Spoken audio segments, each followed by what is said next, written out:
Welcome back, Diamondites. What I neglected to do is to put all of those small sections under my Coda playlist. And my phone doesn't have that kind of storage. So I make the video and I upload it and then I delete it. Well, I should have made sure I was uploading it to the right place, right? So, shame on me. So, if chapter 1 screwed up for you guys as is screwed up for me, I'm sorry. But I'm not doing it again. I guess if enough of you ask, I will. But, as of now, I'm going to finish chapter 1 in 2 short videos. And next week, chapter 2 will be all in one video. Okay? So, without further ado, chapter 1, section 9, the fellowship of Coda. The road to recovery is filled with fellowship. The people of Codependence Anonymous become our dear companions on our journey. Where we may have felt isolated and helpless, we can now feel friendship and strength. One of the program's greatest blessings is this journey we take together. We try to understand and support one another. We're able to renew our trust and faith in humanity. We see growth in people who work the program and look to the fellowship of Coda for support. New faces are always welcome at Coda.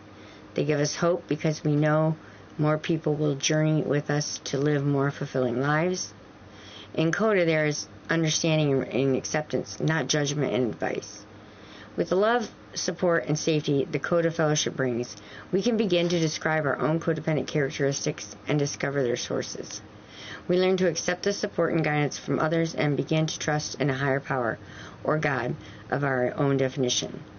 We acknowledge our troubled past and accept where it might have begun. For many of us, this can be found in the abuse and neglect we experienced in our significant childhood relationships.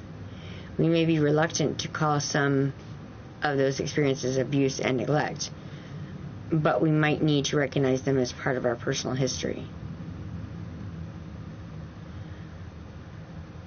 Holy shit.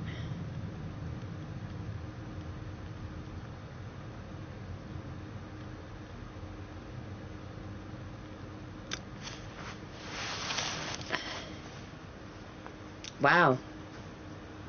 If you all couldn't tell from my reaction, something just clicked. And that's how you know this is the first time I'm reading this. This is crazy. Okay, so the sentence that I am highlighting and the sentence that was my aha moment. We may be reluctant to call some of these experiences abuse and neglect, but we might need to recognize them as part of our personal history. Let me just go ahead and finish this next paragraph, and then I'll tell you why I hit home. These issues might apply not only to our childhood, emotionally and physically, but sexually, intellectually, and spiritually as well. Oh boy, we're continuing on with the aha moment. They affect us as adults in our ability to love ourselves and others and to be loved. We often get caught in negative situations that impact our mental and physical health and the well-being of others.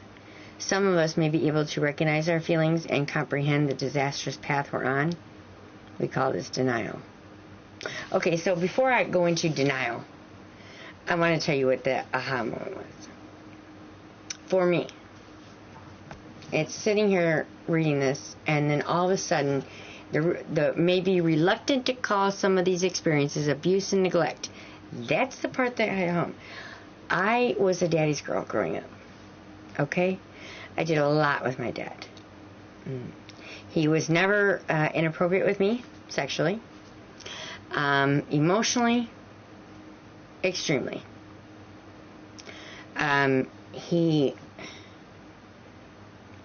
When it came to the horses and showing and anything that had to do with the horses, you were to be the best. I have given you the best horse. I have given you the best training. So I don't accept anything but the best for a result. And for many, many times and many, many, many years, I won everything under the sun. Everything under the sun. But if there was that one time that my mare got pissed and kicked or somebody, or pissed and rang her tail, or whatever she did in the class to screw shit up. If she wasn't doing it and I was doing it and we didn't get first place, man, we fucking knew it.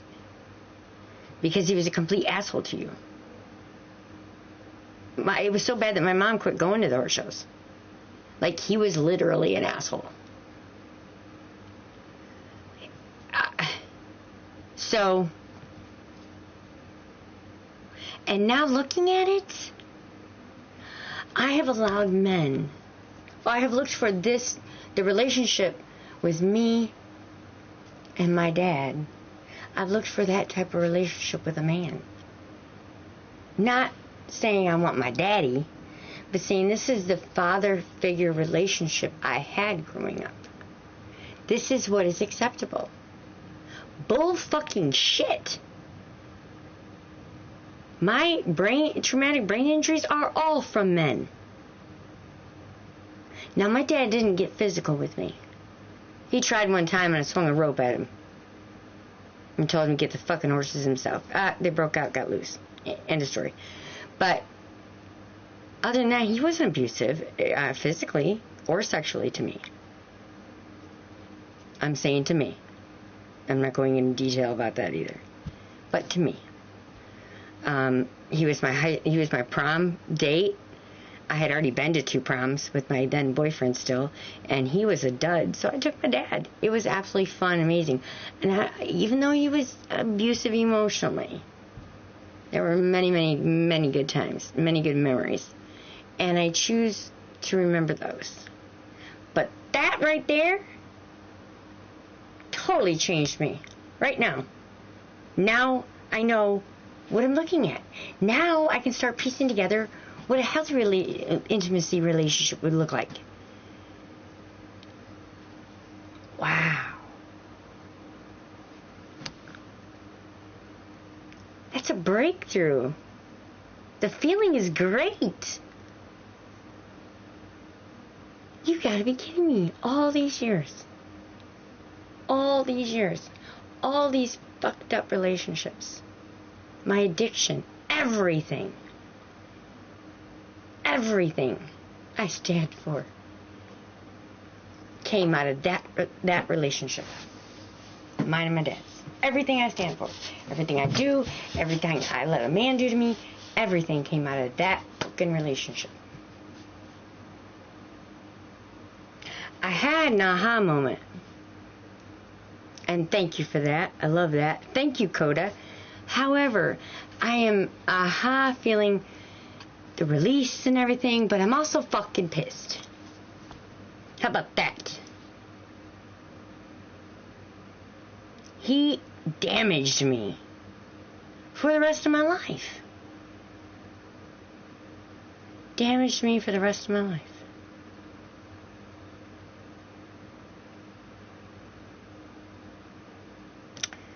Moving on.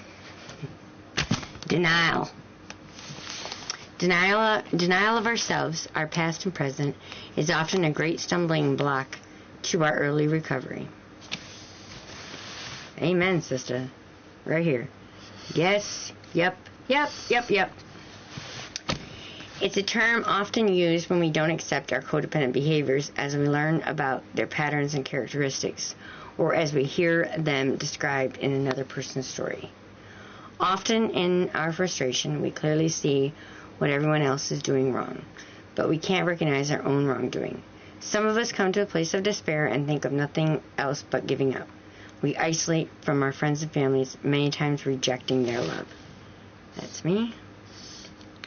Some of us go to elaborate degrees to create the all-together act in our homes, marriages and families, jobs, friendships. I definitely did that for the most part while my kids were growing up.